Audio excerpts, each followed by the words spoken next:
The homebrew scene is filled with wizards crafting magic that run on ancient hardware. They're like mad scientists, taking old consoles and breathing new life into them. And it's no easy feat to make a game that runs within such limited restrictions. So in this video, I'm going to point out a few awesome games that came out for consoles way after they were in vogue. These aren't your average fan games or ROM hacks, they're brand new experiences for old machines. The ROMs are ready to be fired up on an emulator, or even sometimes you can buy these games physically on cartridges and run them on legit hardware. I'm going to be dropping links to these in the description, so if any of these catch your eye, you can go check them out. Alright, enough talk, let's get right to them.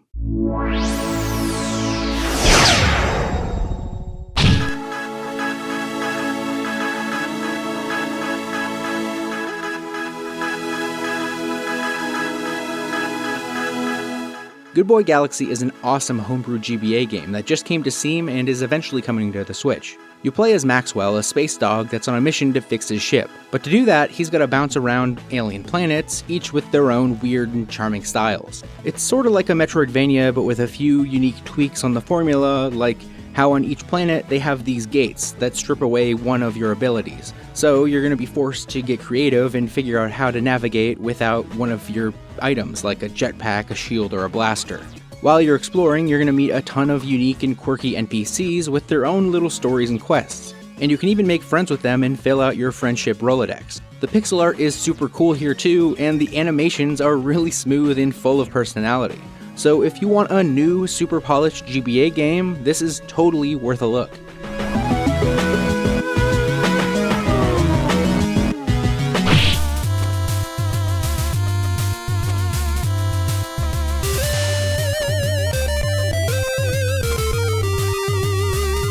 From Below Pocket is basically Tetris, but with a twist. A giant kraken is pushing up blocks from below. So to survive, you gotta clear lines on the kraken's tentacles to fend it off.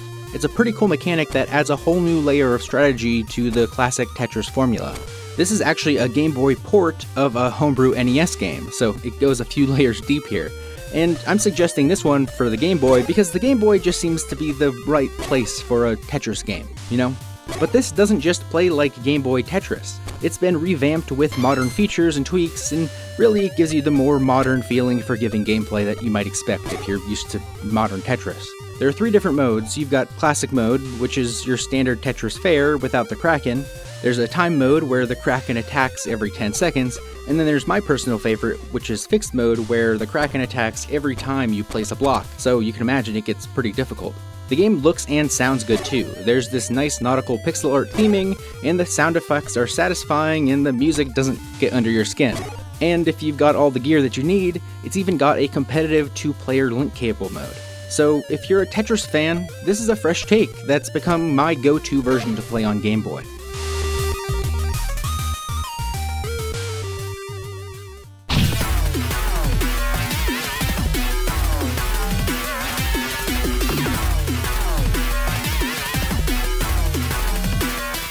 The Cursed Knight is a Genesis homebrew game that's a mix of cyberpunk and fantasy. You play as Calder, a knight who's failed to protect a princess, so now he's on a mission to bring her back from the dead. The gameplay is a mix of platforming and shoot 'em up. You'll be jumping and shooting your way through levels with a lot of 90s grit, and dodging bullets and taking down enemies. It's got an appropriately retro vibe to it, with a good use of the Genesis sound hardware and some punishing difficulty. One of the coolest things about this game though is its gravity shifting mechanic. It's kind of like VVV or Metal Storm, where you can flip gravity and reach new areas and avoid obstacles. So if you like challenging games with some 90s edge, The Cursed Knight is definitely worth checking out.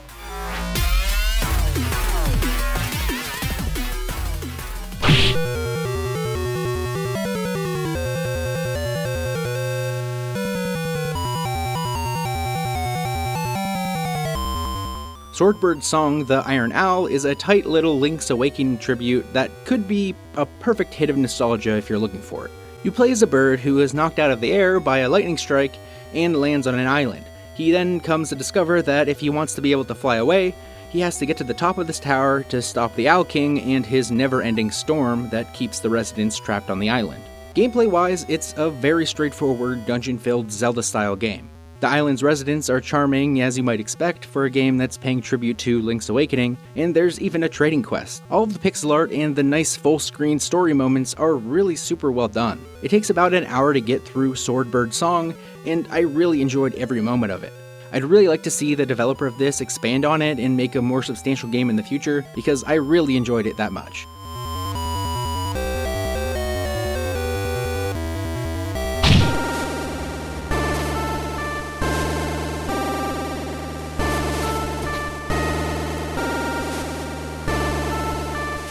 Next up is Feed It Souls, another nice shorty, but this time it's a Metroidvania on the Game Boy Color. You play as an underling of this biotech overlord called IT, or IT, probably IT, who tasks you with exploring the surrounding area to find and collect souls for it. And with each soul you retrieve, you're given a new ability, like jumping or a wall jump. As you explore, there are also 25 different optional eggs that you can find and collect that unlock new color palettes that you can use. It has a dark sense of humor, but I ended up really liking its style. So if you want a darkly funny Metroidvania to play in under an hour, check out Feed It Souls.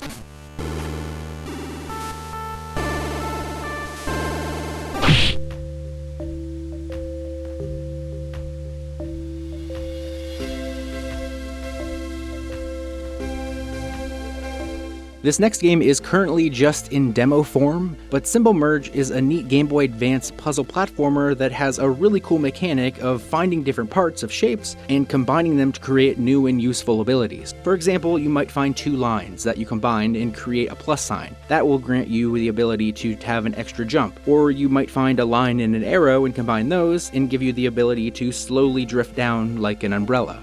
It kinda sorta gives me the Baba Is You vibe with its logic puzzle. It's a great proof of concept, and it gets pretty tough. I think that if this ever becomes completed, I think it could become something really special.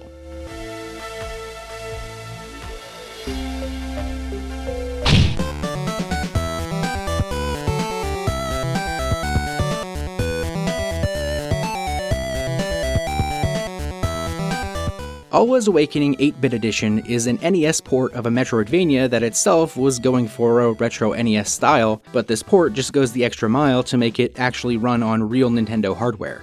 That said, there's also some additions on top of the original game, such as new areas and music. You play as Zoe, who uses a magic staff to traverse the land of Alwa and take down a darkness that has plagued it. While there is some light combat, most of what you're going to be doing here is puzzle platforming, and it's really well done and polished. Many of the upgrades that you'll be getting in classic Metroidvania style will be used for traversal, like creating blocks and bubbles that you can use to ascend into the air. Unlike Feed It Souls, this is a Metroidvania with some real heft to it, so it's going to be clocking in at about 8 or 9 hours to beat in a first-time playthrough. But yeah, overall, Alwa's Awakening is totally awesome whether you play this enhanced port or the original release.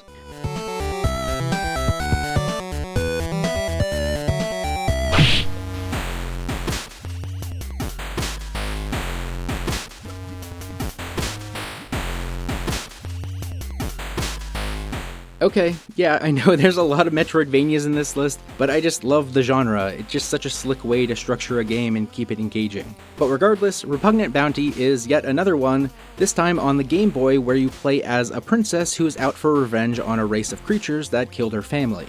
So it's very Metroid 2 in that way, because you'll be searching for and taking out these Metroid-like creatures. This one, unlike Feed It Souls, that opted to make the player character pretty small, your character here is pretty big on the screen, which, depending if you're playing on original hardware, could be a positive or a negative. And I would have also liked to have seen a map, but it's not too difficult to really figure your way around it. But yeah, if you're looking for a game like this, and you have already played the other similar ones in this video, this is definitely worth a look.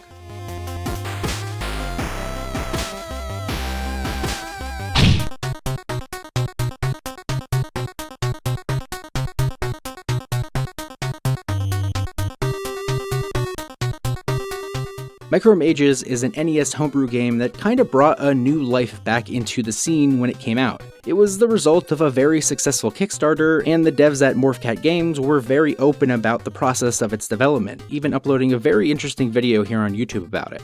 It seemed to me like it sparked a lot of interest again in development for the NES. As for the game itself, it's a very impressive NES game that has support for up to 4 players on real hardware using the 4 score.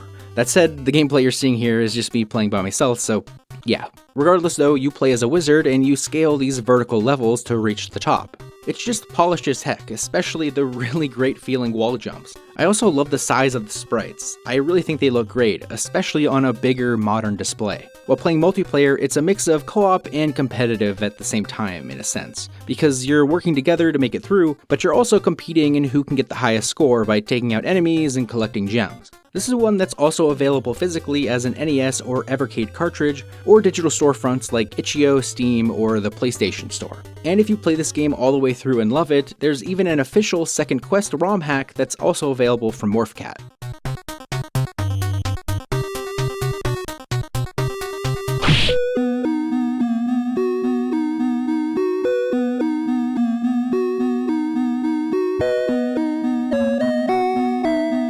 And then we have the final game in this video, which is Deadeus, a Game Boy horror game that was created in GB Studio.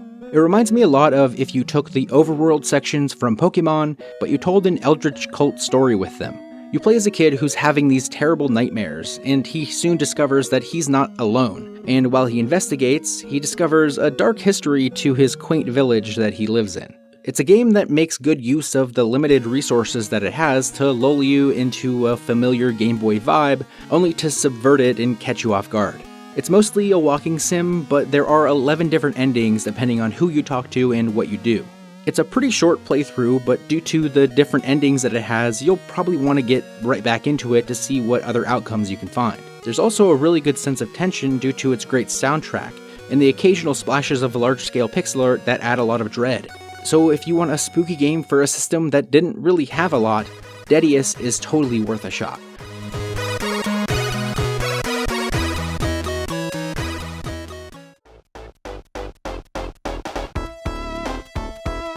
Alright, and thank you for watching my video about homebrew games. I know that there are a ton of games that I did not cover here and I missed, so please make sure you recommend them in the comments to me, and if I get enough great suggestions, I might just make another video like this one in the future. But thank you guys so much. If you like the video, do the YouTube-y stuff. It really does mean a ton to me. Thank you for watching.